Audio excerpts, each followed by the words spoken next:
Aujourd'hui, dans Parlons Finance Islamique, nous recevons Anwar Hassoun. Nouvelles générations qui vont me remplacer et remplacer tous ceux de ma génération dans quelques temps ont un boulevard devant eux. Ça veut dire qu'en naturel, la part de marché a priori capturable par la finance islamique, c'est 25% des flux et des transactions financières mondiales. C'est-à-dire qu'il y a encore 23 points à gagner. Mais ça, pour un jeune homme ou une jeune femme qui commence sa trajectoire professionnelle, c'est une bénédiction. Diplômé d'HEC Paris, de Sciences Po Paris et de l'ENS Cachan, Anwar Hassoun a dédié sa vie au développement de la finance islamique en France et dans le monde. Oh, le hijara, de toute façon, c'est du leasing et du crédit bail. Vous ne pouvez pas faire ça. Si on utilisait la murabaha et le hijara à l'époque du prophète, vous ne pouvez pas, à l'aune d'une connaissance de 5 minutes sur Internet, venir m'asséner que tout ça, c'est du vent. Donc patience, travail, et puis ensuite vous découvrirez un monde absolument fascinant qui n'a pas cessé depuis 2 décennies et demie de me rendre joyeux et heureux au contact de mes amis. Après des expériences remarquables chez Standard & Poor's, chez Moody's, après avoir lancé la fenêtre islamique de Bank of Tokyo Mitsubishi à Dubaï, Anwar Hassoun se consacre dorénavant à l'enseignement et à une activité de conseil aux États, aux banques islamiques et aux institutions financières.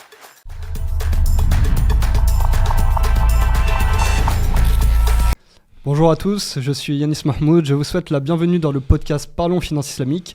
Aujourd'hui, je suis accompagné d'une personne que j'apprécie beaucoup, que j'aime beaucoup, qui est notre cher Kader Merbou. Bonjour à tous. Kader, ça me fait très plaisir de partager cet épisode avec toi aujourd'hui. Et oui, on a partagé l'épisode 0. L'épisode 4, ça veut dire que je viendrai tous les 4 épisodes. Voilà, c'est une règle. Dans l'épisode précédent, avec Karim Chouchan, nous avons pu exposer quel était le fonctionnement des banques islamiques. Nous avons cherché à comprendre quelle était l'éthique sur laquelle reposaient ces banques, comment est-ce qu'elles fonctionnaient en termes de contrats, quelle était la différence entre les banques islamiques et les banques conventionnelles.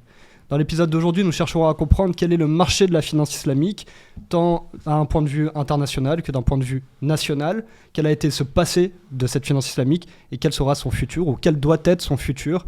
En tout cas, c'est l'analyse que nous proposera notre invité du jour, qui est un invité de grande qualité, un invité de marque, un invité que l'on appelle, si j'ai ouï dire, Monsieur Finance Islamique. Et c'est un invité qui est très très pédagogue et qui sera, à mon avis, très intéressant. Merci beaucoup Anwar Hassoun d'avoir accepté notre invitation. Merci. Anwar, comment vas-tu ? Ça va super bien. Merci pour l'invitation, Yanis, Kader. Très content d'être là et à votre disposition, évidemment. Ça va être... Intense. Intense. Allons-y. Alors, entrons directement dans le vif du sujet, Anwar. Peux-tu nous partager un moment, le moment clé qui a marqué ton entrée dans le milieu de la finance islamique ? Alors c'est intéressant, tu seras surpris Yanis de savoir que je suis rentré dans le monde de la finance islamique par un pur hasard.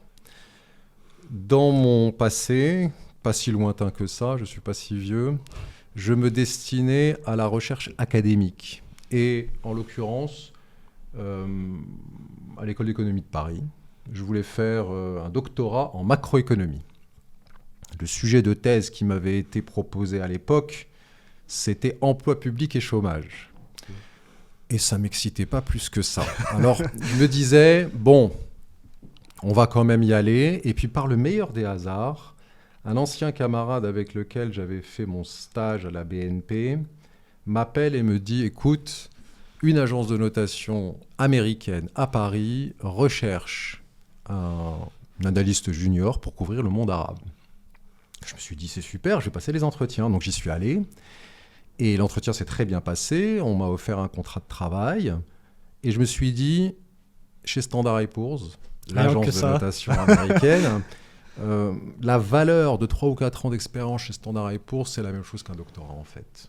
Et donc, je me suis dit, allez, plutôt que de faire de la recherche théorique à l'université, allons faire de la recherche pratique dans une agence de notation. Je m'installe à mon bureau. La première institution qu'on me demande de noter, c'était une banque islamique. C'était Al-Rajhi Bank. La plus grande, en Arabie Saoudite. Et alors, je demande à l'équipe de S&P de m'envoyer les documents relatifs à Al-Rajhi. Et notamment, la première chose que tu fais quand tu es analyste, c'est observer, découvrir ce qu'il y a dans le rapport annuel. J'ouvre le rapport annuel, je ne comprends rien. C'est très simple, je ne comprends aucun mot qui est inscrit dans le rapport annuel. Il y avait des murabaha, des ijara, des musawama, des mutajara. Je ne comprenais strictement rien. Et je suis allé voir ma hiérarchie et j'ai dit je ne comprends rien, c'est quand même bizarre pour mon premier jour d'emploi.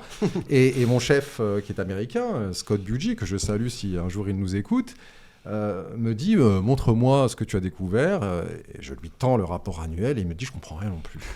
Alors j'ai demandé à quasiment tous mes collègues dans S&P, avez-vous déjà noté une banque islamique? Et personne n'avait jamais noté une banque islamique. C'était la première banque islamique que nous devions noter. Ah, c'était la première année de notation. Absolument. Alors, on s'est tous réunis, on s'est dit, bon, ce qu'on va faire, c'est qu'on va leur rendre visite, on va leur demander de nous expliquer. Et c'est ce qu'on a fait de fil en aiguille, petit à petit, d'une banque islamique, on amène une autre, et puis on a appris le métier sur le tas.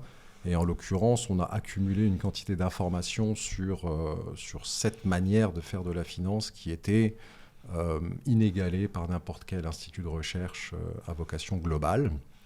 On pourra s'en parler un petit peu plus dans le cours de cet entretien, comment on a fait, pourquoi on l'a fait, qu'est-ce qu'on a découvert, et comment on a mis un petit peu d'ordre dans la manière d'analyser, de comprendre, de modéliser et d'évaluer une institution de finance islamique, ce qui nous a ouvert un champ immense et tout un monde s'ouvrait à nous. Donc voilà, par hasard, et c'était un meilleur des hasards. Alors quand on ne croit pas au hasard, on peut dire que c'est le destin, parce que je me suis éclaté dans ce secteur, et c'est toujours le cas aujourd'hui, 24 ans plus tard. Voilà, pour répondre à ta première question, Yanis. Bon, on va rentrer dans le vif du sujet, le vif du marché. Anouar, comme tu l'as dit, tu as fait de la notation, donc tu connais le monde de la finance islamique. Pour notre part, tu sais très bien qu'on se connaît depuis très longtemps. Et donc, du coup, il me revient l'honneur d'ouvrir le bal des questions. Et une question très simple. C'est quoi la taille de la finance islamique dans le monde? Non pas de façon relative par rapport à la finance conventionnelle ou traditionnelle telle que nous l'entendons, mais c'est quoi le marché de la finance islamique aujourd'hui? Alors, on mesure la taille de la finance islamique à l'aune de la masse de ses actifs. C'est-à-dire, si tu devais consolider l'intégralité des institutions de finance islamique sur la Terre, donc finalement en faire la somme de leur bilan. Donc les banques, les assurances. Les banques, les compagnies d'assurance, les émissions obligataires, les fonds d'investissement. Fin 2023, puisque les chiffres fin 2024 ne sont pas encore publiés, selon la Banque islamique de développement corroborée par l'IFSB, qui est une institution de réglementation internationale dans la finance islamique, on est autour de 4 500 milliards de dollars. Alors pour te donner un ordre de grandeur de ce que représente 4 500 milliards de dollars, on parle de 4,5 trillions. Alors les gens mélangent millions, milliards, ça veut dire quoi tout ça ? C'est relativement simple. Si tu devais considérer que l'unité de mesure, c'est le produit intérieur brut du Maroc, qui est le pays où je suis né, alors la finance islamique, ça représente environ 30 Maroc. Donc tu prends 30 Maroc et tu les empiles les uns sur les autres, et ça fait la taille de la finance islamique dans le monde. Et si tu empiles le marché des bitcoins, ça ferait combien? Parce que les gens réfléchissent au marché du bitcoin comme marché de grandeur en dynamisme. C'est largement plus grand. La finance islamique est plus grande que le bitcoin, oui. D'une valeur de combien, je ne saurais te dire. Je n'ai pas regardé la capitalisation du bitcoin aujourd'hui, mais disons qu'un bon ordre de grandeur, alors encore une fois, un ordre de grandeur sont des masses comparables, la dette de la France, donc aujourd'hui environ 3300, 3400 milliards d'euros. En dollars, il faut multiplier par 1,5 ou 1,10, ça fait 3800 milliards de dollars. La finance islamique, c'est à peu près la dette de la France. Alors c'est petit et grand. C'est grand. C'est grand. Alors, je vais te dire pourquoi c'est grand. Quand j'ai commencé, parce qu'il faut toujours mettre les choses dans temporalité. Bien sûr, dans le temps, c'est important. La finance se déploie dans le temps et dans l'espace. Quand j'ai commencé, donc il y a 25 ans, 24 ans et des poussières, la finance islamique, c'était 400 milliards. Aujourd'hui, c'est plus de 10 fois plus. 4500 milliards. Donc, x 10 en 10 ans, j'ai 49 ans.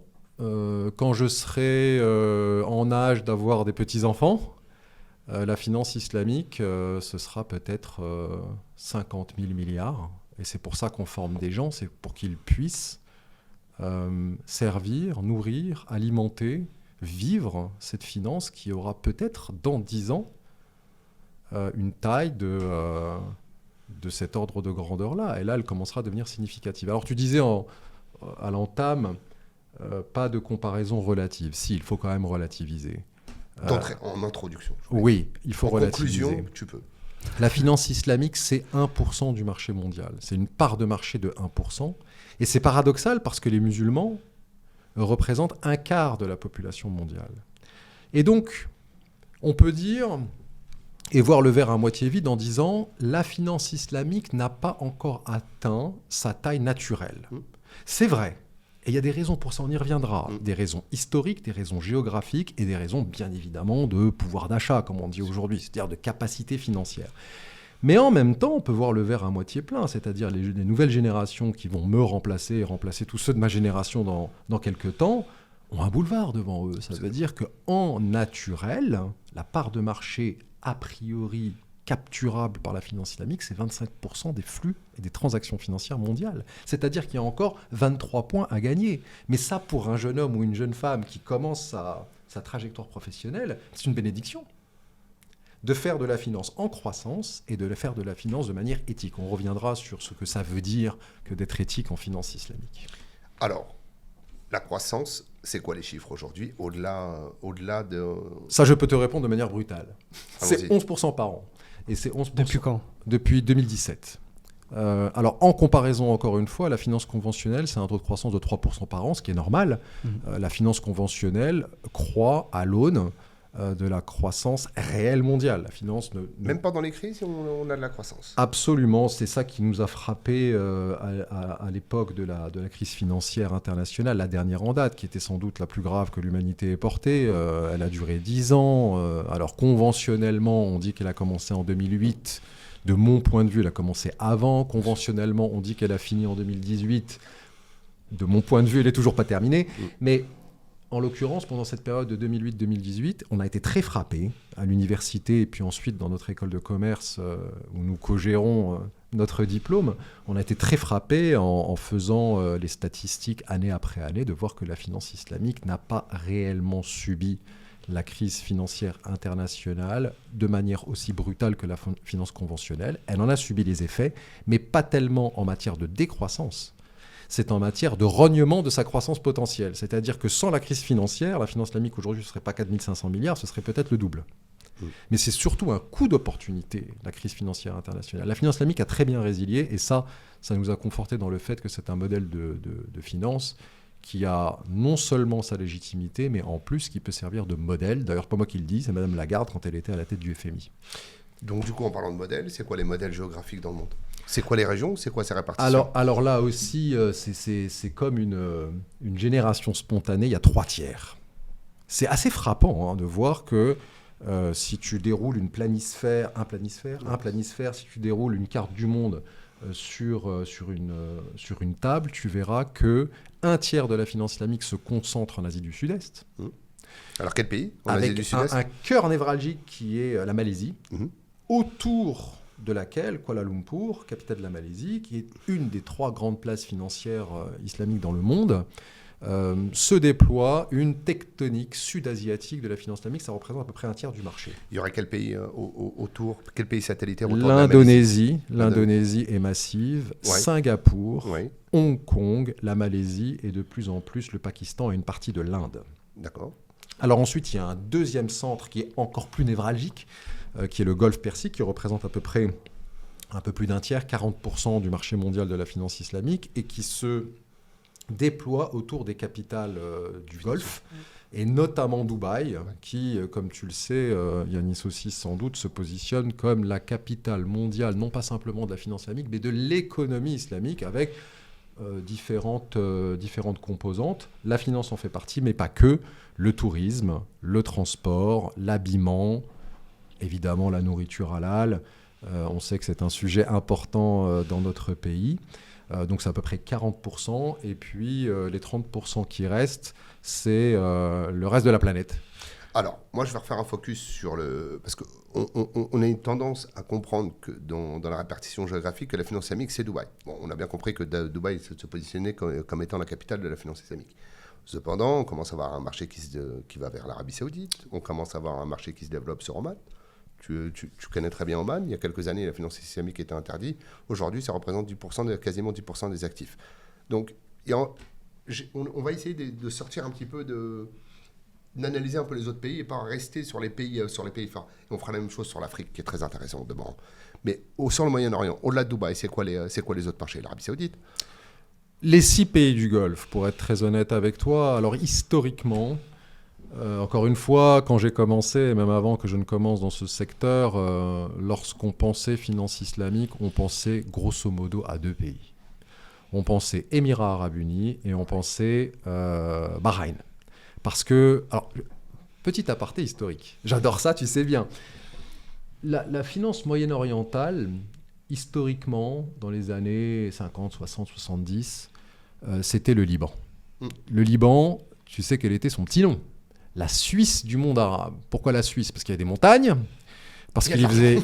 Et il y avait des sous dans des banques. Mais le problème, c'est que le Liban, à partir de 75, une grande tragédie. Le Liban s'est effondré suite à une guerre civile qui a encore des conséquences aujourd'hui. Et comme je dis souvent à nos étudiants, money is a coward, je traduis en français, l'argent est lâche. Les banquiers, quand c'est instable, ils s'en vont. Et les banquiers libanais ont trouvé refuge à Bahreïn, qui très rapidement est devenue la capitale de la finance arabe et islamique dans les années 90. Mais comme tu le sais aussi, après la chute du mur et le choc qu'a été la première guerre du Golfe, les banquiers arabes se sont dit, il est bon d'être à Bahreïn, mais il est bon peut-être d'avoir une autre place financière dans le Golfe, et ça a été les Émirats Arabes Unis, et en particulier Dubaï. Mais quand vous voyez la géographie de ces pays, ce sont de petits pays côtiers. La véritable puissance économique régionale, c'est l'Arabie Saoudite. Et donc l'Arabie Saoudite, à partir de la fin des années 80, et 1988, c'est la date de naissance de la banque dont je t'ai parlé tout à l'heure, la fameuse Al-Rajhi, qui est devenue la plus grande banque islamique de la planète à cause de l'effet masse de l'économie saoudienne. Et donc, pendant un temps, les années 2000-2010, on a eu une sorte de triumvir. Bahreïn, les Émirats Arabes Unis et l'Arabie Saoudite. Mais les pays du Golfe, qui représentent une sorte d'entité économique unique, disons-le ainsi, c'est aussi 3 autres pays, le Koweït, le Qatar et Oman. Oman ne voulait pas entendre parler de la finance islamique pendant longtemps, absolument, parce que la population d'Oman est ibadite. On pourra revenir sur les spécificités du rite ibadite et de la philosophie ibadite. Sorte de savant mélange entre sunnisme et chiisme. Je sais qu'ils n'aiment pas trop qu'on dise ça, mais historiquement, c'est quand même un fait avéré. Et donc les 3 autres pays du Golfe, pour ne pas rester en reste, demeurer en reste, ont accroché le wagon, et petit à petit, des banques islamiques ont émergé au Qatar, des banques islamiques ont émergé au Koweït, et des banques islamiques ont émergé à Oman. Et aujourd'hui, les 6 pays sont absolument compétitifs dans ce domaine. Et ça signifie une chose, c'est que la finance islamique, c'est une terre d'opportunité, sinon ils ne l'auraient pas fait. Absolument.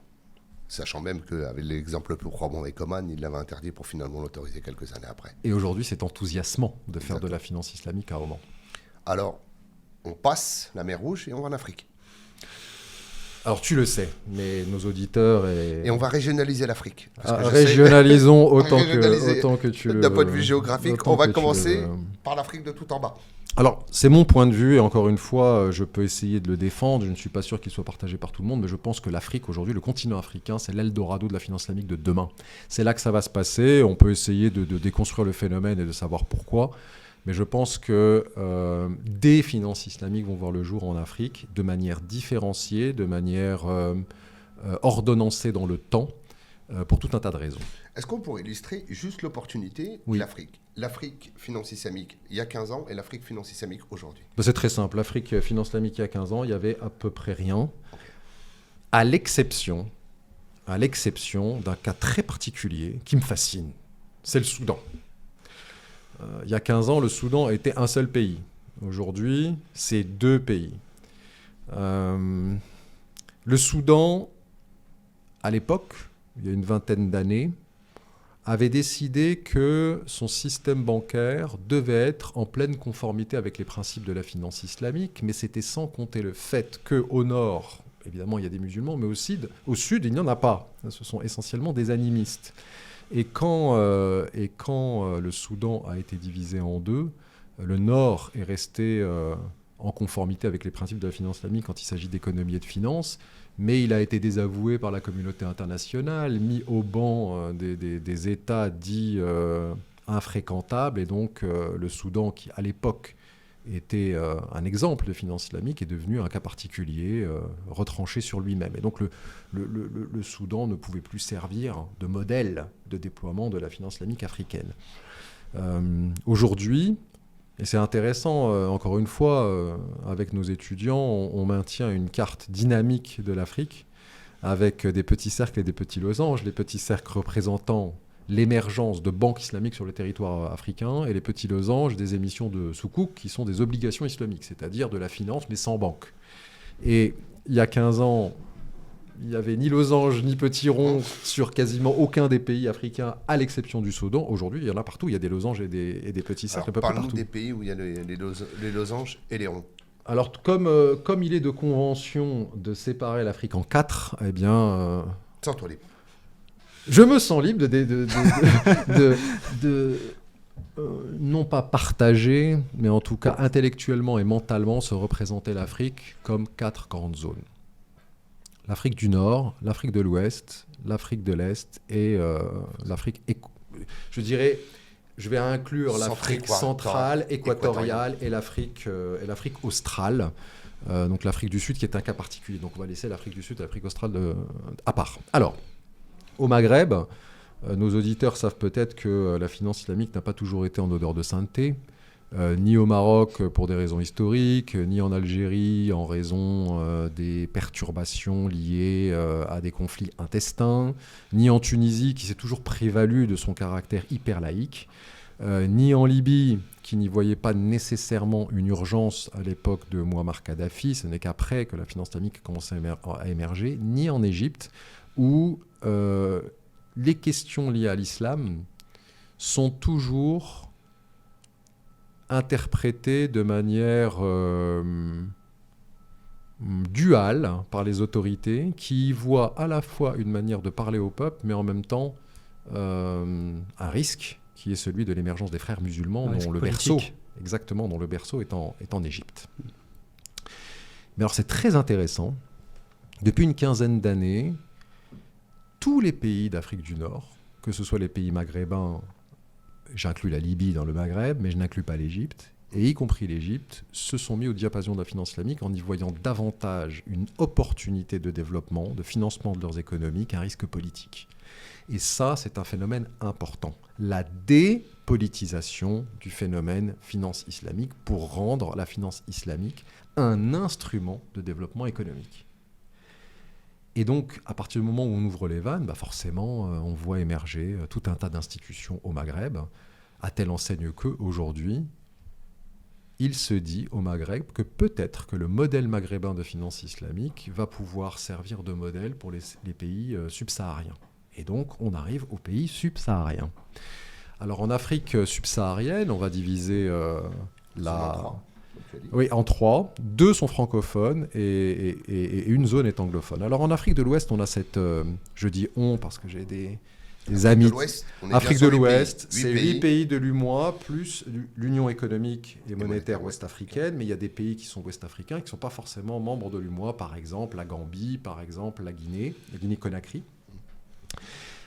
Et là, c'est très intéressant, on a la chance... Juste pour nos auditeurs, les 8 pays de la zone UMOA. Alors, c'est pas un grand oral. Non. C'est pas un grand oral, mais c'est au cas où on ne sait pas. Non, mais c'est très important de les citer parce que certains sont à majorité musulmane et d'autres ne le sont Absolument. pas. Donc, les 2 économies phares, qui sont un peu les locomotives de la zone ouest-africaine, la Côte d'Ivoire et le Sénégal. La Côte d'Ivoire, c'est à peu près 40% du PIB de la zone de ces 8 pays. Le Sénégal, c'est à peu près 20%. Alors ensuite, on a des pays dont on parle beaucoup, puisque ce sont des pays qui ont subi récemment un certain nombre de turbulences, le Burkina Faso, le Mali et le Niger. Ensuite, on a 2 pays très intéressants, qui même géographiquement, qui se ressemblent, le Togo et le Bénin. Et puis ensuite, la Guinée-Bissau, qui a une particularité, c'est le seul pays lusophone de l'Afrique de l'Ouest qui possède une monnaie commune. Alors ce qui est très intéressant, c'est que si vous regardez la géographie de ces pays, le Sénégal, le Mali, le Burkina Faso et le Niger sont majoritairement musulmans.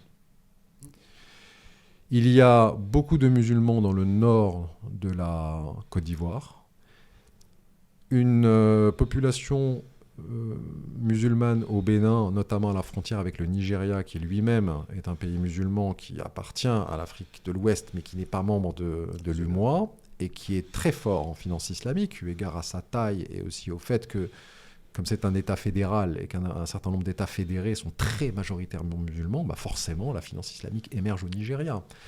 Il en va de même pour le Togo, il en va de même aussi pour la Guinée-Bissau.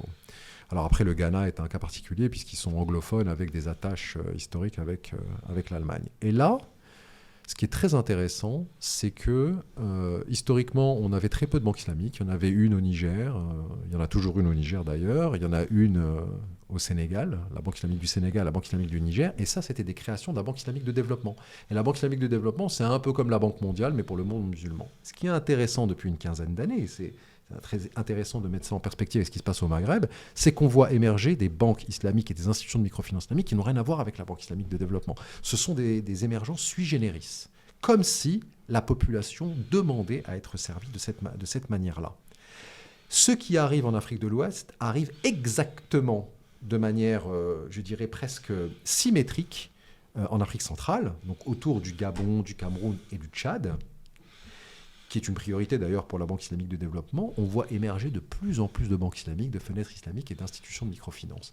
Alors l'Afrique de l'Est, c'est un peu différent. Pourquoi ? Parce qu'ils ont toujours été sous influence anglophone. Et là, on a un pays qui a pris le taureau par les cornes, eu égard à sa proximité avec les pays du Golfe, c'est le Kenya.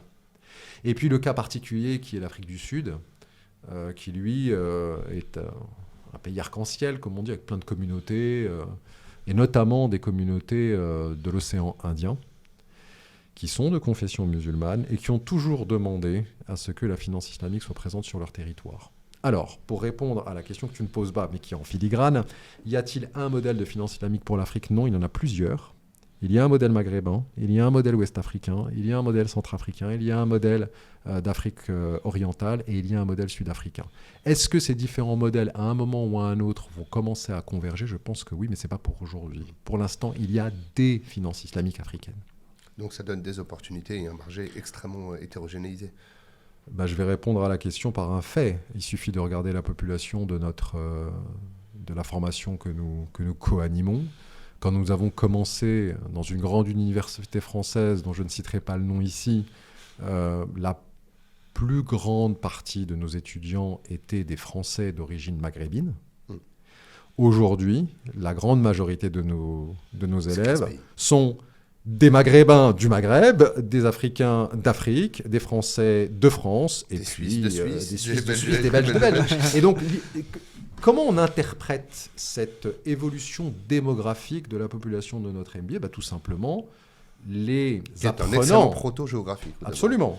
Les apprenants qui viennent augmenter en compétences dans notre exécutif MBA souhaitent recevoir des connaissances et des techniques pour implanter la finance islamique de manière vernaculaire, c'est-à-dire enracinée sur leur propre territoire. Si c'est la Suisse, tant mieux. Si c'est la Belgique, tant mieux. Si c'est le Sénégal, tellement cher à mon cœur, le Sénégal, eh bien, tant mieux. Merci. On va terminer par le dernier marché européen, pour le coup. Chez nous, la France, ici. Alors, si la France, c'est l'Europe, certes. Il y a d'autres pays que la France dans l'Europe. D'accord. Mais, parlons de la France et de l'Europe. C'est le dernier marché, c'est le dernier tiers. Désolé d'être un peu long sur cette question de géographie, mais on perçoit toujours un peu mal la question de la géographie de la finance islamique. C'est une question qui nous revient souvent. On a beaucoup de sortes de stéréotypes. Finance islamique, c'est dans le monde arabe ou dans le monde asiatique. Et ce focus géographique nous permet vraiment de comprendre déjà qu'il y a une dynamique en Afrique qui est gigantesque et qui est loin d'être à sous-estimer et qui a un potentiel peut-être même plus gigantesque. Ça aurait été intéressant de faire la comparaison des dynamiques de croissance dans les régions intra-régionales déjà. Quand tu parlais des 4 zones, ça aurait été super intéressant. Bon, on y reviendra sans doute plus tard. Mais l'Europe, je pense que l'Europe, ça nous intéresse tous. Beaucoup de nos auditeurs sont d'Europe. Et se pose la question, quand on entend parler de la finance systémique, ouais, c'est en Angleterre. Là, une fois de plus, une forme de stéréotype, de préjugés sur le développement de la finance systémique, c'est en Angleterre.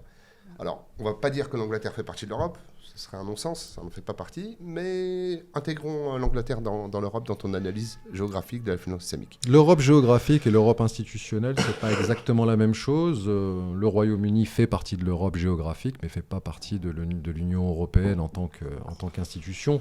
On pourrait dire la même chose du monde slave. Vous n'êtes peut-être pas sans savoir qu'il existe une finance islamique russe. Peut-être ne le savez-vous pas, et vos auditeurs ne le savent pas, nos auditeurs ne le savent pas, que la proportion de musulmans en Russie, c'est 18%. Des zones entières de l'Empire russe, le Tatarstan, le Daghestan, même chez les Bachkirs, la Tchétchénie, sont très majoritairement peuplées de musulmans. Et donc il y a une finance islamique russe, et il y a des institutions russes qui déploient des offres de finance islamique. Donc c'est pas complètement. Si on continue dans le reste de l'Europe. Alors on va faire d'est en ouest si on veut. Je vais commencer par l'est de l'Europe. Alors je ne pense pas qu'il faille avoir une approche aussi linéaire de la finance islamique européenne. Il faut commencer peut-être par les pays qui ont habité ce phénomène et ceux qui ont une approche un petit peu plus circonspecte, voire distante vis-à-vis du phénomène. Alors le Royaume-Uni naturellement est la capitale européenne de la finance islamique. Pourquoi ? C'est à cause de la place prédominante de la City de Londres. La City de Londres est la capitale mondiale de la finance et ne peut pas se permettre de ne pas traiter les questions de finance islamique. Quand on fait de la finance... Cette volonté vient de la population elle-même ou des institutions ? Pas à l'origine. À l'origine, la finance islamique londonienne est ce qu'on appelle du wholesale banking. Je traduis en français, c'est de la banque de gros. Donc c'est la banque pour les institutionnels. Et donc les fonds d'investissement, les grandes émissions de sukuk, qui sont des obligations islamiques, ou l'équivalent islamique des obligations, doivent transiter par Londres en tant que capitale mondiale de la finance tout court et de la finance islamique en particulier. D'accord ? Donc Londres ne pouvait pas ne pas se permettre de traiter les demandes en conformité avec les principes de l'islam qui émanent des pays musulmans, que ce soit d'Asie du Sud-Est ou du monde arabe. Oui, il n'y a pas d'idéologie, business is business. Exactement. La finance islamique en Angleterre, il faut la comprendre comme ça, elle est arrivée par le haut. C'est une finance islamique institutionnelle. Et puis petit à petit, la population musulmane britannique, essentiellement qui émane du sous-continent indien, pakistanaise et indienne. Alors, on en est déjà à la 4e ou 5e génération. On fait valoir leurs demandes pour des produits de finance islamique vernaculaire, c'est-à-dire pour les particuliers. Et c'est là qu'ont émergé aujourd'hui 5 banques islamiques sur le territoire britannique, pour une population qui, aux dernières nouvelles, représente autour de 1,8 million d'habitants. Alors, maintenant, en Europe continentale. L'Europe continentale, elle a ceci de particulier que depuis un moment déjà, elle a décidé d'organiser ce qu'on appelle l'union bancaire, c'est-à-dire un marché unique de la banque pour tous les pays de l'Union européenne. Donc un régulateur national qui est dans une certaine mesure tributaire d'un régulateur européen, communautaire, qui est la Banque Centrale Européenne. Ça rend le marché plus difficile, beaucoup plus compétitif et beaucoup plus difficile à aborder. Un marché aussi gigantesque, c'est des opportunités, mais c'est aussi des contraintes. Quand vous venez en Europe, vous installez en Europe, vous faites face à des mammouths que sont BNP, Société Générale, Santander, Deutsche Bank, Commerzbank. Se faire une petite place, c'est compliqué. Et donc, on a un paradoxe en Europe, c'est que les estimations qu'on a sur la population musulmane en Union européenne, c'est entre 20 et 35 millions de personnes. On ne saura jamais puisque les statistiques ne sont pas nécessairement à même de nous être données. Mais on a un marché. Donc ça, on le sait. Il y a un marché pour la finance islamique en Europe. Le problème, c'est que ce n'est pas parce que vous avez une demande que nécessairement une offre va venir lui répondre. Pourquoi ? Parce qu'il y a des contraintes. Il y a des contraintes qui consistent, comme on l'a dit précédemment, à faire face à une concurrence conventionnelle massive. La banque en Europe, ce n'est pas très rentable. Ça coûte extrêmement cher. Alors aujourd'hui, on a des solutions digitales qui nous permettent de penser une finance islamique un peu différemment, mais quand moi j'ai commencé, faire de la banque en Europe, ce n'était pas nécessairement compétitif. Alors comment ça s'est passé ? Quand on a vu émerger le phénomène banque islamique dans le monde, on s'est dit pourquoi ne pas demander à ces banques dont j'ai cité les noms tout à l'heure, Al-Rajhi, Kuwait Finance House, les banques islamiques du Qatar, les Malaisiens, pourquoi ne pas leur demander de venir prospecter le marché européen et voir s'il y avait, pourquoi pas, la place pour 1, 2 ou 3 banques islamiques en Europe, en s'installant dans un pays et ensuite en utilisant ce qu'on appelle le passeport européen. Qu'est-ce que ça veut dire le passeport européen ? Vous pouvez avoir votre siège social en Belgique et déployer des produits de finance islamique au Luxembourg, en Allemagne, en France, en Italie. Sur la base de la même activité. Sur la base de la même activité, avec l'accord du régulateur, bien sûr. Alors c'est ce qu'on a fait. Avec mon ami ici, Kader Merbour, on a pris notre bâton de pèlerin et puis on allait simplement demander aux institutions de finance islamique d'Asie du Sud-Est et du Golfe Persique. C'était quand ça ? Oh là là, on a fait plusieurs fois. Votre jeunesse. On a fait plusieurs fois le tour du monde. Mais... on a fait plusieurs fois le tour du monde. Alors il y a eu une époque assez intense dans cette activité de prospection. C'était au moment où Madame Lagarde était ministre des Finances, sous la présidence qu'il y avait des opportunités.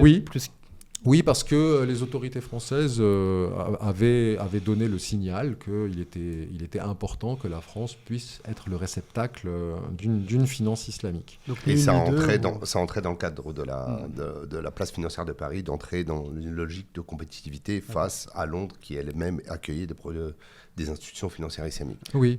Alors, Yanis... On a été très bien reçus par nos contreparties, alors essentiellement golfiotes et malaisiennes. On a été très bien reçus. Ils nous ont confirmé oui, il y a un marché en Europe. Et puis ils nous ont dit, écoutez, on va faire nos analyses et nos études et puis on vous revient. Et la quasi-totalité des réponses convergeait vers le résultat suivant.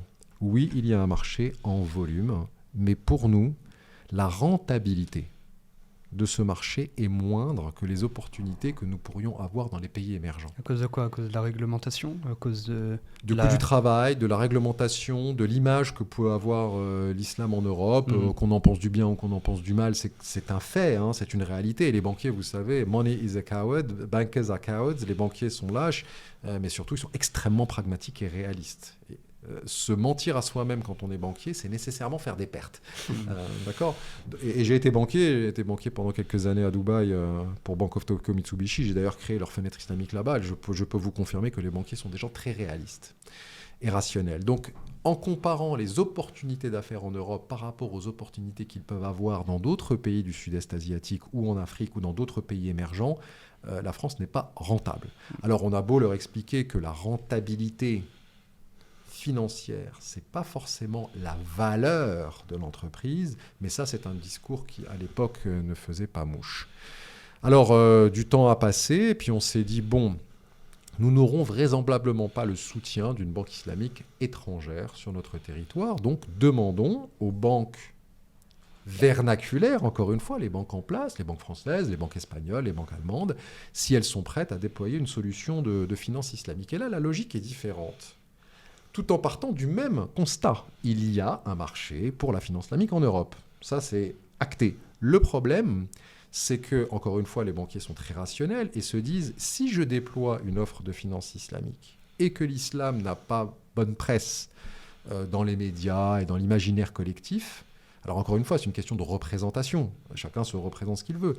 Et les banquiers ont fait leurs études et se sont dit, bon, écoutez, effectivement, je peux gagner X millions de clients, mais je vais en perdre 2 fois plus. Donc il y a un risque d'image qui était beaucoup trop important par rapport à l'investissement. Exactement. Et toute institution commerçante, hein, tout commerçant, doit effectivement non seulement pondérer la rentabilité d'un marché potentiel, mais aussi la pérennité de son marché existant. Et donc, est-ce qu'une marque comme, je dis n'importe quoi, ça pourrait être n'importe laquelle, Santander en Espagne, veut afficher de manière explicite une offre de finance islamique? La réponse n'est pas forcément oui, et en définitive, après étude, la réponse est non. Alors, mais Yanis, on a des banques islamiques arabes du sud-est asiatique qui observent notre marché, qui disent oui, il y a un marché, mais qui nous répondent quand même non. Et puis on a tout un tas de banques en Europe qui sont installées ici depuis plusieurs siècles. Monte di Paschi, si vous voyez, hein, c'est 1400 et des poussières ou 1500 et des poussières. Ce sont des banques qui ont plus de 400 ans et qui ne veulent pas... Enfin, chacun ses raisons. Je ne juge pas, je ne suis pas là pour juger, et en l'occurrence, ce n'est pas le sujet. Mais alors, comment on fait ? Bonne question. Eh bien, c'est la question que tu n'as pas manqué de me poser à l'instant. Comment on fait ? Eh bien, la solution, elle vient de nous-mêmes. Donc, ça doit émerger de la population. Ça doit émerger d'initiatives qui ne sont pas nécessairement des initiatives bancaires, qui sont des initiatives qui se focalisent tantôt sur un service, tantôt sur un produit, et peut-être qu'au bout d'un certain temps, ça s'agrégera. Exactement, il y a un effet d'agrégation. Donc c'est comme ça que s'est constitué le marché français de la finance islamique. Exactement, avec ses points positifs et ses points négatifs. Voilà, après, c'est pas forcément au passé. C'est comme ça que c'est en train de se constituer. Se constituer, effectivement. Et effectivement, et ça, comme je te disais, Yanis, il y a des éléments positifs et des éléments négatifs.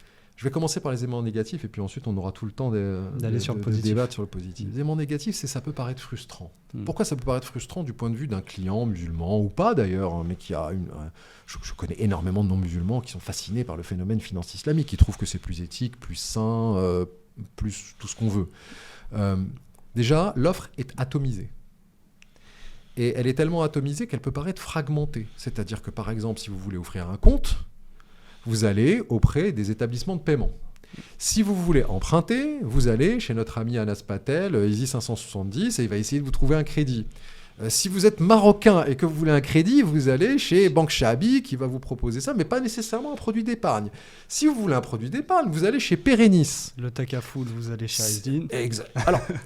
Alors, je me mets à la place d'un ménage... Madame est avocate, monsieur est prof de fac, ils ont commencé à avoir un peu d'épargne, ils veulent emprunter, ils se disent bon, je vais aller chez Alpha pour mon assurance, Beta pour mon crédit, Gamma pour mon épargne.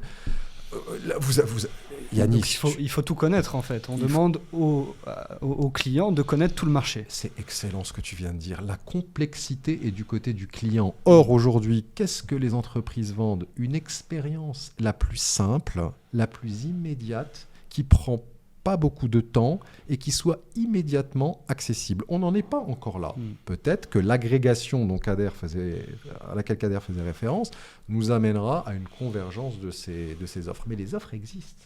Contrairement à ce qu'on croit, les offres existent. En Angleterre, elles sont centralisées dans 5 institutions bancaires. C'est pour ça qu'il nous faudrait une banque pour agréger tout ça. Alors, pas nécessairement l'agréger en possédant en étant actionnaire de tous ces avec offres une de services, mais une plateforme.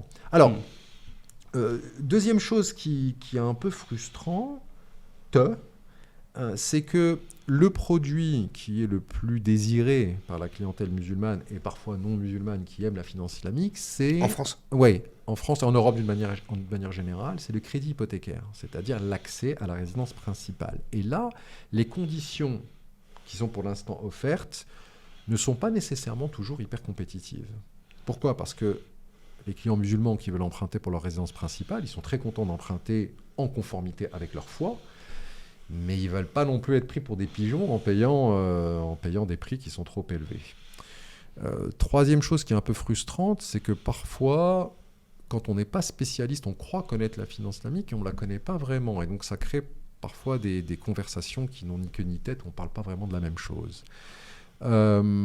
Cinquième élément de frustration, c'est que les marchés de la finance islamique sont encore très territorialisés. Par exemple, il y a une banque islamique en Allemagne. Peu de gens le savent. Elle s'appelle KT Bank. KT, ça veut dire Koweït turc. Comme son nom l'indique, les actionnaires ultimes sont koweïtiens, les actionnaires intermédiaires sont turcs. Et ça appartient d'ailleurs à une banque publique koweïtienne. C'est intéressant, ça appartient au fonds souverain koweïtien. Eh bien, KT Bank ne sert que la clientèle d'origine turque et turcophone allemande. Qu'est-ce qui l'empêche ? C'est très restrictif. En Allemagne. C'est très restrictif. C'est très restrictif. Alors que le marché est européen et que le régulateur le permet. Mais alors pourquoi ? Ils n'ont pas assez de fonds propres. Là aussi, je vous dis... Fonds propres. Fonds propres, c'est-à-dire la quantité de capital social qu'une banque doit avoir pour avoir le droit d'exercer son activité bancaire. Et ce capital social, les fonds propres, sont contrôlés par le régulateur. Vous ne pouvez pas faire n'importe quoi quand vous êtes banquier. Donc si vous voulez vous déployer en masse, plus votre bilan, c'est-à-dire plus vous faites de crédit, plus il vous faut de fonds propres. Mais les Koweïtiens ne sont pas prêts à mettre plus de fonds propres. Donc là, on a une contrainte qui est d'ordre réglementaire et capitalistique. Donc à chaque fois, on a des contraintes et à chaque fois, on doit faire face à ces contraintes. Alors comment résoudre le problème de la disponibilité du crédit hypothécaire aux ménages musulmans européens? Alors peut-être faut-il passer par un petit peu plus de technique. Je ne vais pas rentrer dans la technique parce que ce n'est pas le sujet aujourd'hui, mais peut-être faut-il faire de la banque sans banque. Donc en passant par des émissions obligataires, on pourrait imaginer... On est rentré dans l'ère de la banque sans banque. Exactement. Le shadow banking existe depuis beaucoup de temps, existe depuis longtemps dans un certain nombre de... Alors le régulateur n'aime pas trop ça, mais si on approche le régulateur avec une certaine... avec un certain degré de professionnalisme, parce qu'on ne fait pas ça n'importe comment, on peut imaginer un fonds au cœur de l'Europe, au Luxembourg, qui émettrait des obligations et qui, via un réseau de banques, mettrait les fonds qui sont levés de manière conforme à la finance islamique à la disposition d'un réseau d'institutions bancaires qui ne ferait que ce qu'on appelle le fronting. C'est-à-dire qui déploierait ces fonds, qui n'auraient pas vocation à rester sur le bilan des banques, mais qui auraient vocation à être capturés par le bilan de ce fonds. Donc imaginez un peu l'histoire où les banques, finalement, qui sont relativement réticentes à déployer des crédits, ne feraient que distribuer. ne seraient que distributeurs. Comme Carrefour fait de distribuer des produits d'Islam mondial, par exemple. C'est un peu ta logique. Exactement. Alors maintenant, il faut trouver le partenaire qui soit susceptible de porter ce fonds sous sa responsabilité. Il faut trouver le réseau de banques qui sont susceptibles de distribuer les produits de finance islamique, mais pas de les garder sur leur bilan. Et il faudrait trouver aussi des commerciaux qui soient à même d'agir pour le compte des banques auprès... Alors ça s'organise, ça demande un peu de temps, un peu de travail. Mais c'est faisable. Mais c'est tout à fait faisable, surtout que maintenant, on n'a plus la contrainte de la technologie. Il fut un temps où tout ça a été très, très, très compliqué d'un point de vue opérationnel. Mais aujourd'hui, avec la puissance de calcul de nos machines, plus la blockchain, plus un certain nombre de D'une, choses. c'est accessible techniquement, et puis de deux, ça a été adopté par la population. Aujourd'hui, Voilà. des applications comme Trade Republic ou d'autres banques en ligne, c'est du courant. Tout le monde a ça sur son téléphone. Tu sais comment j'appelle ça, Yanis? Non. Synthetic banking, la banque synthétique. Donc c'est de la banque en utilisant toute la réglementation européenne, mais qui fait la synthèse de plusieurs métiers. Un métier de distribution, un métier d'allocation, parce que là les banques sont en situation d'allocation, et un métier de portage au niveau du fonds. Mais si on agrège, encore une fois le concept d'agrégation, si on agrège ces trois métiers de distribution, d'allocation et de portage, on se retrouve avec une banque synthétisée. On rend tout accessible par une seule porte. Voilà. Et on traite le problème de manque de volonté de nos amis golfiotes et d'Asie du Sud-Est et d'incapacité de nos banques vernaculaires européennes ici. Chacune a ses contraintes, on les respecte, mais dans l'interstice de ces deux contraintes, on peut créer peut-être un modèle synthétique intéressant. Alors on est en train de travailler sur ce sujet, ça fascine un certain nombre de mes étudiants, nos étudiants, et ça fascine aussi un partenaire à Dubaï que j'aime beaucoup et avec qui on est en train pour l'instant, d'agiter des idées, et puis peut-être que ces idées déboucheront sur quelque chose de tangible et de concret. Donc c'est intéressant, c'est-à-dire que le futur de la finance islamique en Europe, ça serait qu'une histoire de synergie. J'aime beaucoup ce concept de synergie. Quand tu parlais d'agrégation tout à l'heure, c'est le terme qui m'est venu en tête. Oui. Alors si on dézoome un peu et qu'on revient à ce niveau mondial, comment est-ce que tu expliques que la finance islamique soit si peu développée? Alors, il y a une forte croissance, comme tu l'as expliqué, mais on n'est qu'à 1% de la finance mondiale, alors qu'on est à un quart de la population mondiale qui est musulmane. Comment est-ce que tu expliques ce développement qui est encore bien trop faible par rapport à cette population? Il y a deux raisons. La première, c'est le temps, et la deuxième, ce sont les ressources. Alors, j'explique. La finance islamique moderne est très très jeune. Très jeune. Ça date de quand? 1962, les deux premières initiatives de finance islamique dans le monde ont eu lieu, et c'est un hasard du calendrier, je t'assure, c'était pas du tout coordonné, en Égypte et en Malaisie. Alors la première initiative de finance islamique, c'était en Égypte, en Haute-Égypte d'ailleurs. Alors géographiquement, la Haute-Égypte, c'est ce qu'il y a en bas. C'est assez rigolo quand on regarde une carte, la Haute-Égypte, c'est ce qu'il y a en bas. C'était à Mitramr, c'est une petite commune de Haute-Égypte, et c'était une initiative de microfinance islamique en 1962. Qui est sorti d'où? Qui est sortie de les populations de Haute-Égypte sont très très pieuses. Très très très pieuses. Et elles sont d'autant plus pieuses qu'elles sont pauvres. Et c'était des populations, ce sont toujours d'ailleurs des populations agricoles.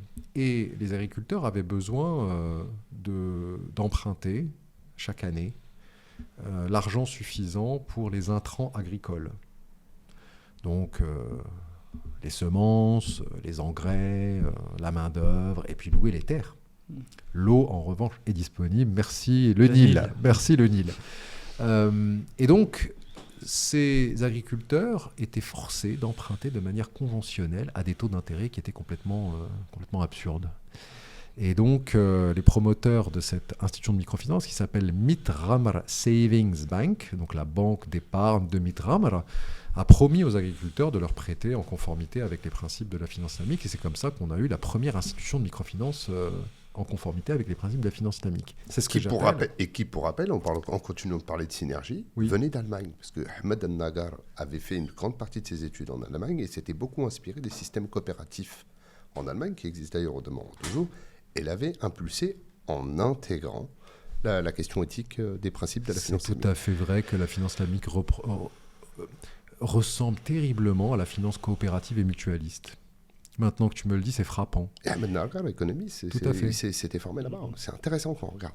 Et en 1962, cette initiative est une initiative que j'appelle bottom-up, c'est-à-dire qui émerge du territoire et puis qui ensuite s'institutionnalise. En Malaisie, c'est l'exact inverse. C'est une approche top-down, c'est-à-dire qui vient des institutions et puis qui ensuite voit le jour. Alors ça, en Malaisie, c'est complètement différent. La Malaisie, fraîchement... Raconte comment a terminé Mitramr. Non. Avant. Non, je veux parler de la Malaisie. C'est vrai. Je veux parler de la Malaisie. Bon, dans un autre épisode. Dans un autre épisode. Comment ça s'est terminé. La Malaisie fraîchement indépendante avait remarqué, c'était pas très compliqué de s'en rendre compte, que 60% de sa population est musulmane, mais que les musulmans n'ont pas nécessairement voix au chapitre en matière de décision politique. Et donc, ce qui a nourri la réflexion en Malaisie était la suivante. Comment faire pour que les populations musulmanes, qui sont politiquement majoritaires, puissent émerger comme une force dans le pays, et comment faire pour redistribuer l'équilibre du pouvoir à l'intérieur de la Malaisie par rapport aux populations chinoises et par rapport aux populations indiennes. Et de là est né le concept de economic empowerment. D'accord ? Renforcement économique des populations malaises musulmanes. Et comment faire pour renforcer économiquement ? C'est très simple. Donner beaucoup plus de poids à la finance islamique et surtout accumuler de l'épargne. Et c'est là qu'est née une institution qui s'appelle Tabung Haji. Comment faire épargner les musulmans ? C'est très simple, en leur demandant de mettre tous les mois un petit peu de sous dans un fonds public, de telle sorte à financer leur départ à la Mecque. Mais entre le moment où on épargne et le moment où on part au pèlerinage... L'argent s'accumule, ça fait énormément de fonds qui permet l'economic empowerment, le renforcement économique des populations malaisiennes. Et c'est comme ça que Tabung Haji est un fonds public d'épargne pour la Mecque. Mais cet argent ne reste pas inutilisé. Il est investi dans quoi ? Dans des banques islamiques, des compagnies d'assurance islamique, etc. Et ce fonds existe toujours. Voilà. Donc, d'un point de vue historique et temporel, la finance islamique a 60 ans. Elle est très jeune. Il n'y a que 2 générations qui sont passées depuis sa naissance. Donc on ne peut pas lui demander, comme ça, d'un tour de main, de passer de 0% de part de marché à son marché potentiel, savoir 25%. Ça prend du temps. La deuxième chose, c'est pour gagner des parts de marché, il faut investir beaucoup de capital. Et pendant les périodes post-coloniales, années 60, années 70, jusque dans les années 80, les pays où la finance islamique est naturelle étaient des pays émergents qui n'avaient pas suffisamment de fonds. Il a fallu attendre les chocs pétroliers pour qu'un certain nombre de pays émergents riches en pétrole s'enrichissent à ce point qu'ils puissent mettre de côté suffisamment d'épargne pour investir dans des banques islamiques. Et c'est là que le phénomène a commencé à connaître une croissance spectaculaire. Et cette croissance spectaculaire ne date que d'une seule génération. C'est à la fin des années 90. Ne demandons pas trop à la finance islamique, demandons-lui suffisamment. Donc en 30 ans, c'est pas mal quand même.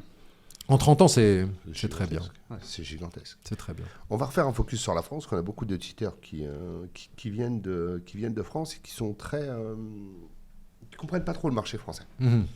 Alors, 2 choses. Comment fonctionne le marché français de la finance islamique, selon toi ? Et comment tu le vois dans les 10, 15, 20 prochaines années ? Souviens-toi qu'on nous posait la question à la fin des années 2000, comment on voyait le sujet de la finance islamique. On disait que les gens n'y comprennent rien, il faudra 15 à 20 ans pour qu'ils comprennent, pour que des initiatives émergent. Là, je te repose la question dans l'autre sens aujourd'hui. Comment tu vois la finance islamique aujourd'hui, en France ? Comment on est organisée ? Et dans 20 ans, comment tu la vois ? Dans 15-20 ans ? Alors là aussi, on est face à un paradoxe. Quasiment tous les produits sont disponibles. Ça, c'est la bonne nouvelle. Cette fois, je commence par les bonnes nouvelles et puis ensuite, on va peut-être un petit peu mitiger le propos. Alors, la plupart des produits sont disponibles. Est-ce qu'on peut emprunter pour sa résidence principale ? Oui.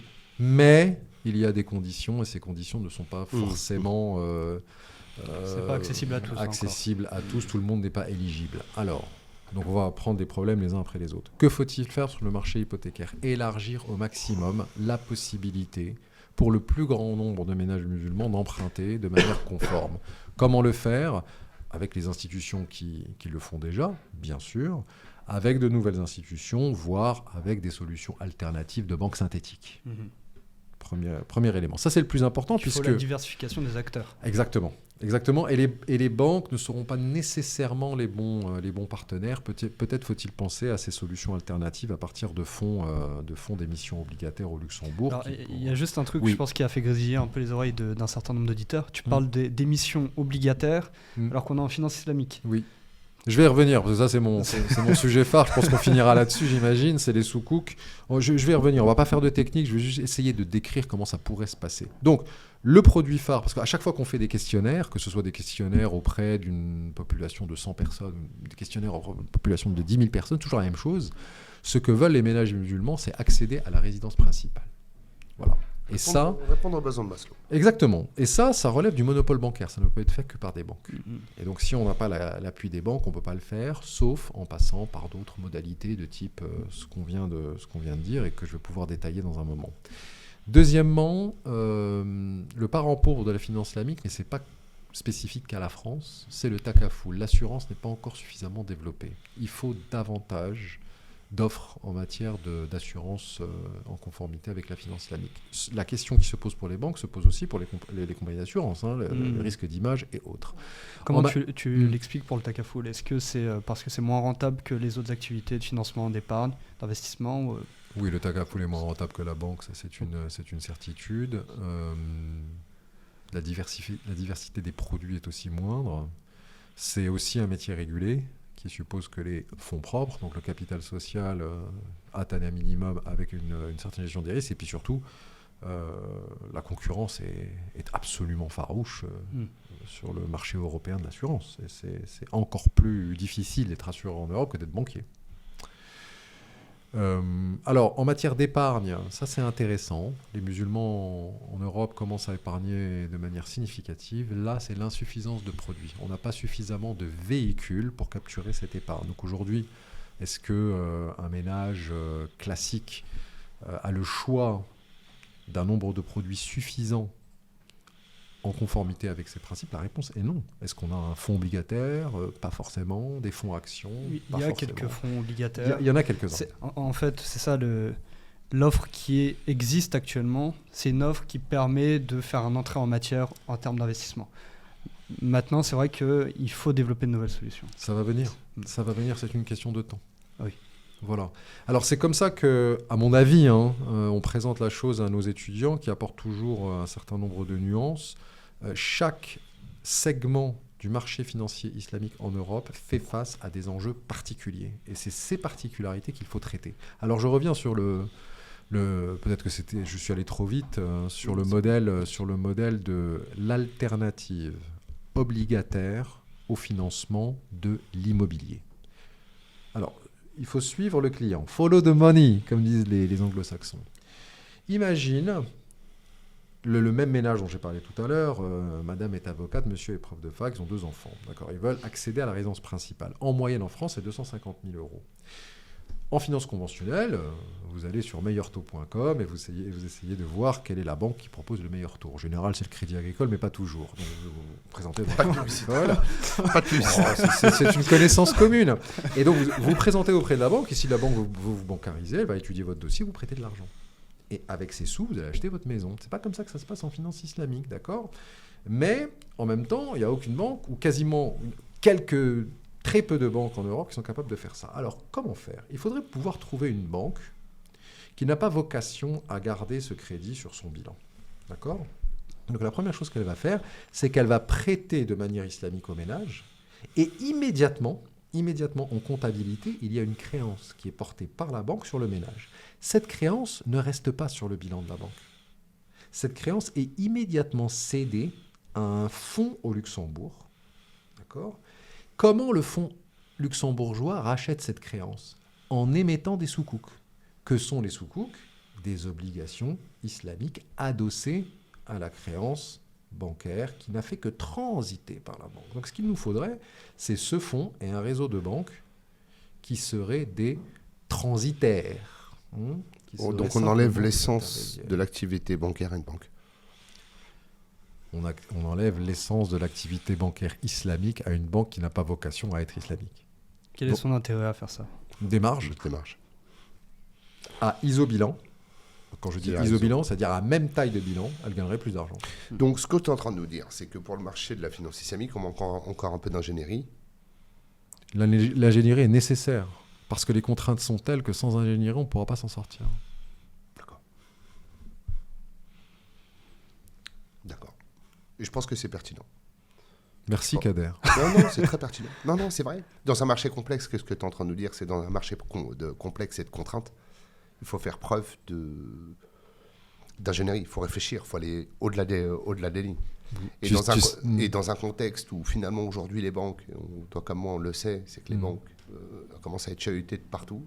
L'arrivée des fintech, tout ce monde-là est en train de bouger dans tous les sens. Ça crée des opportunités. Et finalement, ça laisse une multitude d'opportunités pour revoir la finance autrement aujourd'hui.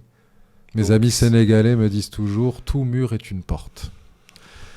Face à une contrainte, on a plusieurs solutions. La première solution naturelle qui est venue à notre esprit, tu te rappelles, Kader, c'était il y a 17 ans.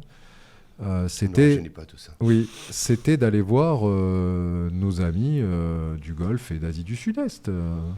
Avec un troisième camarade, on a fait quand même quelques voyages fort intéressants du reste dans ces différents pays. La deuxième solution, c'était tout simplement de taper à la porte de nos propres banques, celles que nous connaissons. D'ailleurs, un projet a failli émerger entre le Qatar et une grande banque mutualiste européenne. Ça ne s'est pas fait pour des raisons d'asymétrie de taille, mais ça aurait pu. Et puis, face à ces deux murs, il faut essayer de dénicher une porte. Et il nous semble que la porte, elle est davantage une combinaison d'ingénierie technique et de possibilités électroniques. Et une banque étrangère basée en Europe qui se lancerait dans la finance islamique ?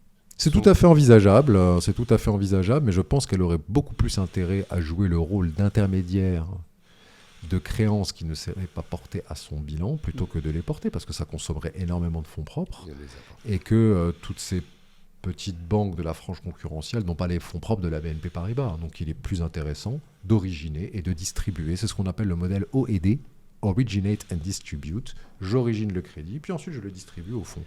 Alors après, il nous faut un sponsor pour ce fonds et on va essayer de le trouver aux Émirats. C'est passionnant, mais du coup, est-ce qu'on ne peut pas créer des synergies, un seul projet qui ferait une banque islamique pour toute l'Europe ? Mais c'est brillant ce que tu dis, Yanis, on a l'impression que tu le lis dans mon cerveau. Alors, quelle est l'idée ? Si on arrive à faire de la banque synthétique islamique sur du crédit hypothécaire, donc sur l'accès à la résidence principale, qui nous empêche de le faire pour les VTC. Vous savez, les chauffeurs de taxi, les nouveaux chauffeurs de taxi, Uber et autres. Il y a plein de marques, j'ai oublié d'en tenir le compte, il y a une marque tous les mois qui arrive. Qu'est-ce qui nous empêche de faire ça pour les métiers de bouche ? Qu'est-ce qui nous empêche de faire ça pour le crédit à la consommation ?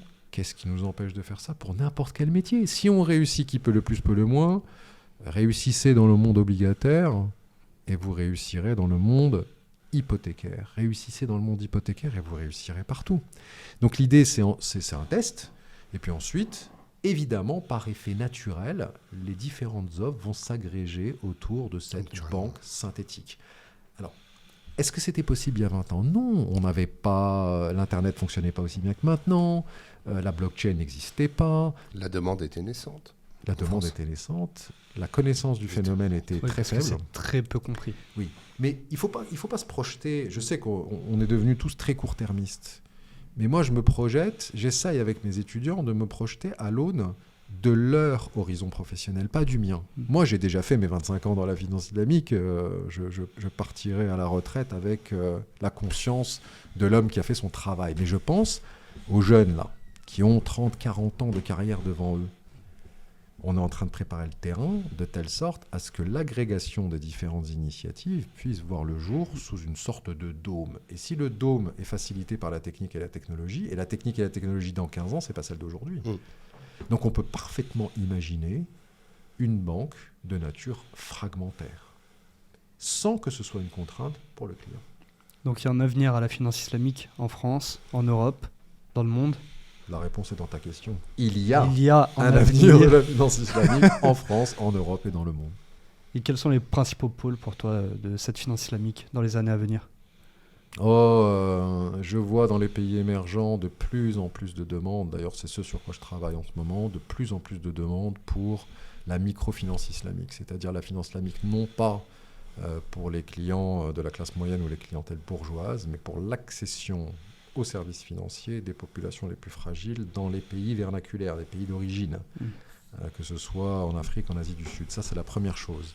Deuxième chose, je vois de plus en plus de jeunes gens qui s'intéressent à la technologie dans la finance islamique et notamment les fintech. On a dénombré 150 fintech dont la moitié sont en Europe et l'autre moitié dans le Golfe et en Asie.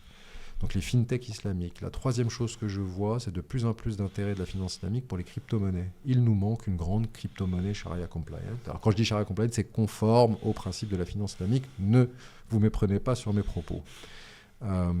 Et puis, je vois de plus en plus d'entreprises, d'États, qui s'intéressent à des émissions de soukouk, donc d'obligations islamiques de nouvelle génération, c'est-à-dire simplifiées, standardisées, efficaces, orientées vers le développement. D'ailleurs, tous les sujets dont je viens de te parler, là, Yanis, il y a un pays qui en est le plus représentatif, qui travaille sur tous ces sujets en même temps, c'est le Cameroun. Le Cameroun est le futur de la finance islamique. En Afrique centrale, définitivement. Avec le Tchad qui est pas loin derrière. Ce sont des projets sur lesquels tu as travaillé, toi ? Je travaille encore maintenant, à l'heure où on parle. Sur l'émission de Soukouk, sur la microfinance. Exactement, on vient juste de finir la fenêtre islamique d'une institution de microfinance au Cameroun. Alors qu'est-ce que c'est qu'une fenêtre islamique ? Donc c'est une institution de microfinance conventionnelle qui a décidé, parce qu'elle a des clients musulmans, de parler leur langage. Et donc dans cette institution de microfinance conventionnelle, il y a des services d'épargne et de paiement en conformité avec l'islam et des services de financement en conformité avec l'islam. Et donc c'est une institution duale. Aujourd'hui, grâce à nous, cette institution est duale. Elle fait et de la finance conventionnelle et de la finance islamique de manière séparée. Ça fait déjà un moment qu'on travaille sur la première émission de souveraine au Cameroun. On vient de finir la deuxième fenêtre islamique au Cameroun. On va très vraisemblablement attaquer la troisième puis la quatrième. Et puis nous avons formé aussi, dans le cadre d'Executive MBA, les cadres d'une institution de microfinance qui, elle, est 100% Sharia compliant au Cameroun, qui s'appelle Savannah, et qui a d'ailleurs lancé une offre d'assurance. Et donc on voit qu'au Cameroun, ça bouillonne, et c'est normal, puisque un quart de la population camerounaise est musulmane, notamment concentrée dans le nord, là où il y a tous les champs de coton. C'est très beau, autour de Garban. De façon, depuis 5 ans, l'Afrique de l'Ouest, l'Afrique centrale et l'Afrique du Nord sont en train de voir un boom du développement de la finance islamique. Et il y a un effet boomerang. On en entend plus parler dans les pays d'origine, de la part des populations immigrées qui sont en France. Donc il commence à avoir de plus en plus de produits de finance islamique, etc. Donc c'est aussi un flux de cash qui potentiellement peut échapper à l'Europe demain. Donc c'est une menace aussi pour l'Europe de voir de plus en plus de cash, d'épargne. On a très bien parlé tout à l'heure, d'épargne qui disparaissent au profit des pays d'origine. Et avec ce qui est en train de se passer, ça peut s'accélérer comme phénomène. Donc ça peut être aussi une opportunité de plus en plus pour des acteurs présents ici en Europe, il y en a quelques-uns qui commencent à se mettre dessus, à essayer de capter de l'épargne et jouer entre l'épargne en Europe et l'épargne sur les pays d'origine.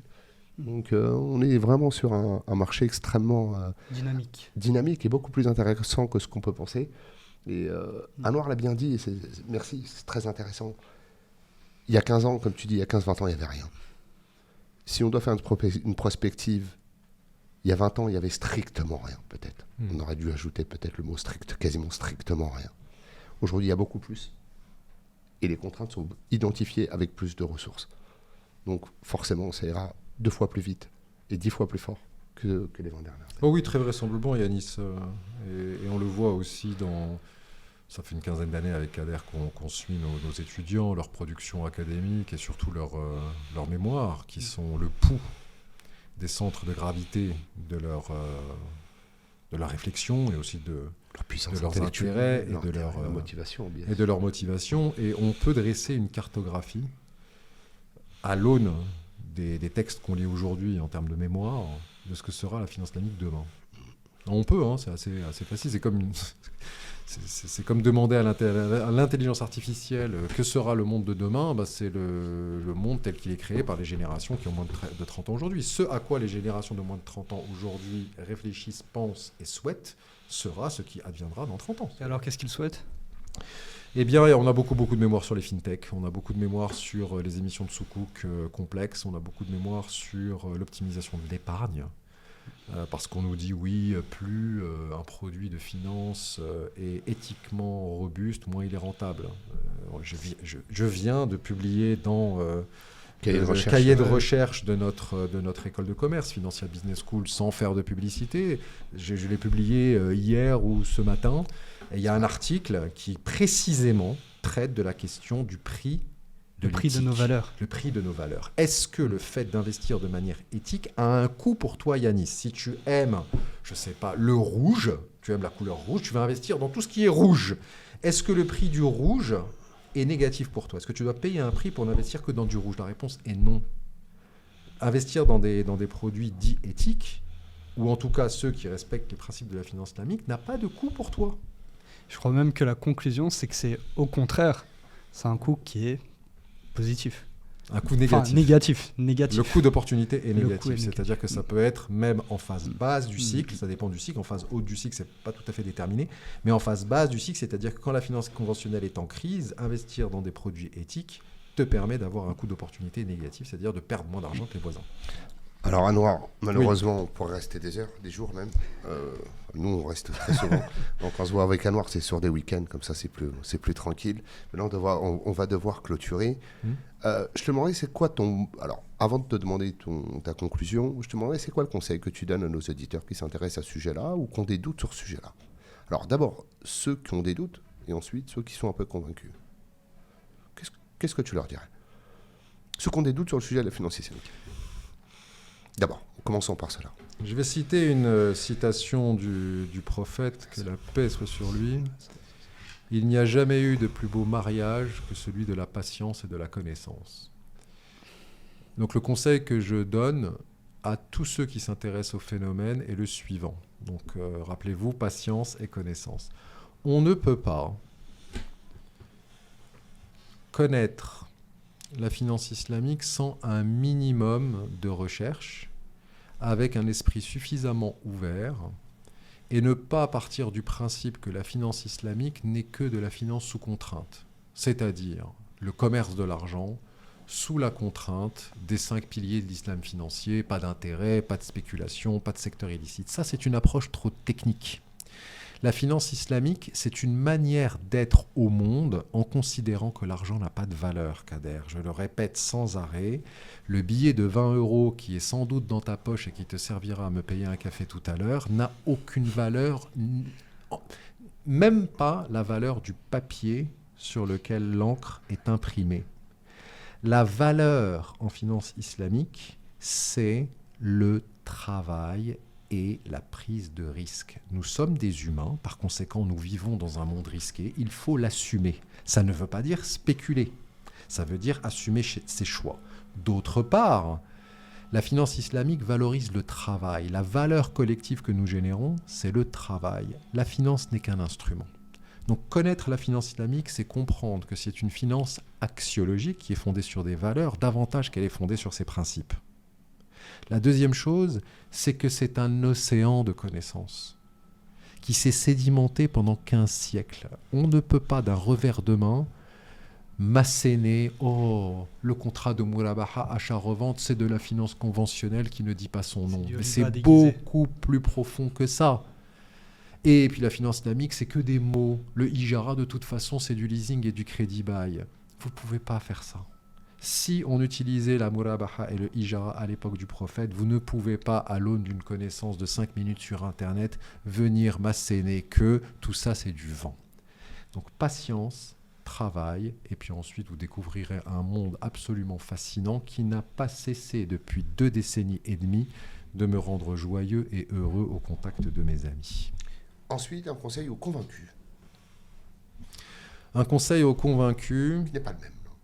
Non, pour ceux dont... Ils sont convaincus, mais oui. Toujours aussi, ils ont intégré la dynamique de la patience et de la connaissance. Par connaissance, ça voudrait dire qu'ils nous ont écoutés, et par patience, ça voudrait dire qu'ils ont été jusqu'au bout de la mission. Oui, ce qui déjà en soi est un gage d'engagement. Un gage d'engagement. Alors je dirais que, en tout cas, du point de vue du consommateur que nous sommes tous, ne vous laissez pas happer par la frustration. Les solutions devraient commencer à émerger à mesure que les jeunes générations prennent en main la technicité inhérente à ce métier. Et puis, le deuxième conseil que je donnerais, c'est le monde est vaste. Le monde est vaste. Le phénomène finance islamique ne s'arrête pas aux frontières de la France et de l'Europe. Si vous voulez creuser le phénomène, n'hésitez pas à aller voir ce qui se passe ailleurs. Ce que j'ai fait d'ailleurs dans ma trajectoire, puisque Yanis m'a invité pour parler de moi, j'aime pas trop ça, mais faisons-le. Moi, je suis parti 4 ans vivre à Dubaï pour créer la fenêtre islamique d'une banque japonaise. Ça s'invente pas. Je répète, créer la fenêtre islamique d'une banque japonaise à Dubaï. Si c'est pas ça la mondialisation, alors je sais pas trop ce que c'est. Un Français marocain qui... Et pour clôturer, une anecdote perso. Un beau petit souvenir que tu as de la finance islamique. Eh bien, je vais raconter mon dernier jour chez Bank of Tokyo Mitsubishi, la banque pour laquelle j'ai travaillé. En quelle année ? Alors, j'ai rejoint Bank of Tokyo Mitsubishi en octobre 2012. Et mon dernier jour était le 6 septembre 2015. Donc nous avons passé 3 ans à préparer cette fenêtre islamique. Et après de longs, fastidieux travaux, j'avais un binôme qui est japonais, qui parle parfaitement l'arabe parce qu'il est marié à une égyptienne. Et on était très, très, très stressés parce que le jour de l'inauguration de la fenêtre islamique, on devait avoir... la signature des jurisconsultes. Ils étaient 3, et ces jurisconsultes, alors pour vous donner une idée, ces jurisconsultes sont à la finance islamique ce que Beyoncé est à la pop. Ce sont des stars mondiales extrêmement impressionnantes dans leur long habit blanc, et ce sont des personnes d'un certain âge, et donc avec toute la prestance, on avait très très peur que, à la revue des documents, on ait fait une erreur. Qu'un mot ait été pris pour l'autre et que les procédures, les produits, les contrats n'étaient pas parfaits. Et on ne pouvait annoncer et inaugurer la fenêtre islamique qu'avec la signature de ce qu'on appelle la fatwa générique, c'est-à-dire l'opinion juridique des jurisconsultes en consensus qui donnait le la à la fenêtre islamique. Et puis, pendant cette réunion, 2 jurisconsultes signent. Et le 3e était sur le point de signer. Et mon collègue japonais et moi, on était extrêmement fébriles parce qu'on voulait se jeter sur la fatwa pour pouvoir l'archiver et annoncer à la planète entière que la fenêtre allait être inaugurée. Il appose son stylo et au dernier moment, il le relève. Il jette un regard à ses collègues, l'un étant à droite et l'autre étant à gauche, parce qu'il a remarqué un mot. Un mot dans nos procédures. Le mot, c'était commingling. Commingling, ça veut dire agrégation, fusion. Et ce terme, ça voulait dire une seule chose, c'est qu'au niveau de la liquidité, de la trésorerie, je ne veux pas rentrer dans la technique bancaire, mais la Bank of Tokyo allait collecter des fonds islamiques et des fonds non islamiques, et puis ensuite les mettre en pool au niveau de la trésorerie, pour ensuite les redistribuer à des banques islamiques ou à des banques conventionnelles. Et il a vu ce terme commingling, il a levé son stylo, il était sur le point de ne pas signer. Alors nous, on était en panique. Et heureusement, l'un des autres jurisconsultes, qui savait être le président du conseil de conformité, donc le patron des jurisconsultes, qui dit à son collègue « Mais non, c'est pas ce que tu crois. C'est juste qu'au niveau de la trésorerie, tous les fonds sont synthétisés, agrégés dans un seul endroit, mais ensuite, effectivement, réalloués pour une part de manière conforme et pour une part de manière conventionnelle. Ne t'inquiète pas, c'est rien. » Alors il a fait un peu la moue, comme ça, il s'est dit « Je signe ou je signe pas ?» Et le président du conseil lui a fait un petit signe de tête. Tu peux y aller. Et là, il a apposé sa signature. Et je vous mens pas, les gars. Mon collègue japonais s'est littéralement jeté sur la table, a arraché la fatwa des mains pour ensuite l'archiver. Et le lendemain, on pouvait enfin annoncer que la fenêtre islamique était lancée. On était dans un état de stress et je pense que j'ai vu une gouttelette de sueur perler sur son visage. Ce qui est rare chez toi. Ce qui est rare chez moi et chez mes collègues japonais au demeurant. Voilà la petite anecdote, il y en a plein d'autres. Magnifique anecdote. Mais celle-ci était belle. Bah écoute, merci beaucoup Anouar, c'était vraiment passionnant comme entretien.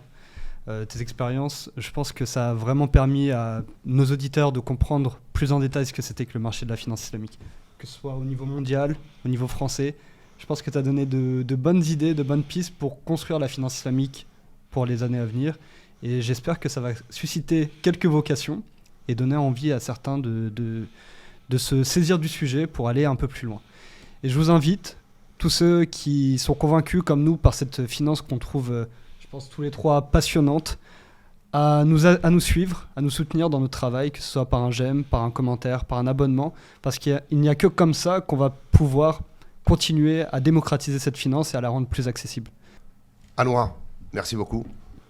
Je retiens qu'il y a de l'ingénierie, il y a des opportunités, il y a un marché qui est gigantesque et que finalement c'est beaucoup plus simple qu'il y a 20 ans. C'est ça ? Absolument. Merci pour tout. Je sais que ton temps est précieux. Je te remercie beaucoup d'avoir passé du temps avec nous. C'était vraiment ultra intéressant. Ouais. Je te remercie beaucoup et je te remercie énormément pour tes efforts de clarification, autant en anglais que dans les concepts. Je sais que tu peux être un bourreau technicien. Et je sais que ça a dû être très dur de te retenir pendant 1h30, mais j'ai senti que tu as réellement apprécié. Et sache que nous, on a réellement apprécié. On te remercie énormément de ton temps, mon ami. Et puis, on te réinvitera, parce que je pense que nos auditeurs nous le demanderont. Et si vous voulez le réinviter, vous nous le dites dans les commentaires. On le réinvitera pendant les 3 mois. Il est très difficile à négocier, l'ami en face. Mais je vous promets qu'on le fera revenir, parce que c'est toujours un immense plaisir de le voir. Merci beaucoup, Anna. Merci les amis pour l'invitation. Effectivement, j'aime beaucoup la technique, mais cette fois-ci, c'était pas le sujet. Mais je peux revenir pour de la technique si vous le souhaitez. Avec un immense plaisir. Et tu seras toujours le bienvenu.